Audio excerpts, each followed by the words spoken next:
In honor of the upcoming unofficial occasion of Christmas in July taking place on July 25th, the book that I'm going to be reviewing today will revolve around the holiday of Christmas, more specifically, the religious meaning behind it. The book that I'm going to be reviewing today is called The Christmas Story. It was retold by Jane Werner and illustrated by Eloise Wilkin.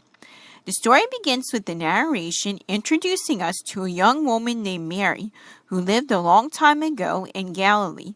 A wondrous event happened to her. So much so, in fact, that we love her and remember her still to this day.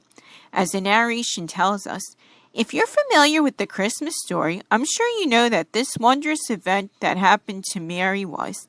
If not, stay tuned and you will soon find out. One day, an angel sent from God appears to Mary and tells her that she is blessed by God among women and is going to have a son named Jesus. He will be the Son of God and his kingdom will never end. Mary agrees to have Jesus as her son and to serve God in this way. With that, the angel leaves her. And with this simple agreement, a wonderful thing happened to Mary and to the whole world. Mary marries a man who's from Nazareth and a carpenter named Joseph. Joseph's told that he needs to travel to Bethlehem in Judea to pay taxes in his father's town. He brings Mary along with him on the journey, which is very long and tiring for her due to her pregnancy with Jesus. When the two of them finally arrive in Bethlehem, Mary and Joseph find that the town is very crowded, filled with many travelers who arrive there. The text may say that the town is crowded, but in the illustration, it doesn't make it appear so.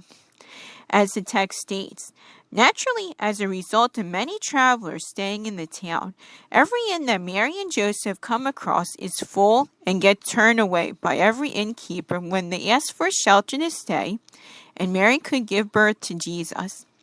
However, when Mary and Joseph arrive at the final inn in the town, the innkeeper could see how tired and needy Mary looks and decides to take pity on Mary and Joseph by giving them shelter within a stable filled with hay and animals. And in no time, Mary gives birth to baby Jesus, wraps him in clothing, and lays him in a manger within the stable. Thus, with the kindness of the innkeeper, Mary has successfully given birth to Jesus, the Son of God. Meanwhile, in the same country, we say that there are shepherds taking care of their flocks of sheep at nighttime. Suddenly, an angel of God appears to them in divine glory, scaring the shepherds. Since the illustration makes it look like this is the same angel of God that appeared to Mary earlier in the story, it makes me wonder, is this the same angel that appeared to Mary earlier in the story, or is it a different one, given how similar they both look? When we see the illustration in the next 2 pages in the book, we see that there are angels of God that look much different from the one that visited Mary earlier in the book. So, I think I would assume that this is the same angel who talked to Mary in the beginning of the story. The angel assures the shepherds by telling them that they have nothing to fear, delivers the news that Jesus Christ is born, and where to find him. After this, the sky fills with angels praising God and saying, "Glory to God in the highest, and on earth peace and goodwill towards men." As soon as the angels disappear from the sight in the sky, the shepherds waste no time in coming to Bethlehem to see baby Jesus Christ. After meeting baby Jesus, the shepherds leave to go tell everyone about meeting baby Jesus. Everything seems to be going well for everyone in this point of the story. However, not everything is going well. A wicked king named King Herod hears about baby Jesus and how he is the king of the Jews.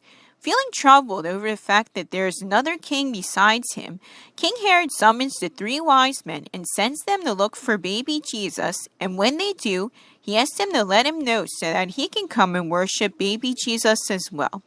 So the 3 wise men begin traveling to find baby Jesus. While I can imagine that it took the 3 wise men a long time to find the star that would lead them to baby Jesus, the illustrations in this book make it look like it took no time for the wise men to find Jesus. Needless to say, when the wise men find the star that leads them to Jesus, they rejoiced. Once the wise men arrive at the house where baby Jesus and his parents are, the three wise men worship him and present him with the iconic gifts of gold, frankincense, and myrrh. A short time after this, the wise men are warned by God in a dream not to return to King Herod due to his wickedness and ulterior motives, and they return to their country by another way, obeying God's warning. The final page of the book tells us that the child, as mentioned before, was called Jesus, and Jesus grew up to be strong in spirit and full of wisdom, having the grace of God being upon him. It's a nice way to end the story, but I think in the case of the illustration on the final page, I think that the artist should have gone with an illustration of Jesus as a full-grown adult to better represent him as he grew up to be strong in spirit and filled with wisdom, rather than just showing him as a toddler. But that's just me, though. The end. My final thoughts on this book. There's no question about it. This is a very nice and pleasant interpretation of the Christmas story to read. If you're familiar with the story of Jesus' birth out of the Bible, you'll surely find that this retelling of the story to be very spot on in most parts, especially for a book that's aimed towards younger readers from what I would guess first graders to third graders.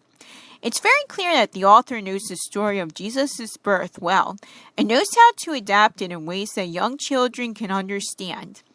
This version of the story lacks in some details that are seen in other versions of it, such as Mary, the mother of Jesus, feeling confused when the angel appears to her, which would be my main criticism of this book, but I'm willing to overlook that for the fact that this is basically an abridged version of the story of Jesus' birth that's adapted for young readers that have reading comprehension skills that are below mine.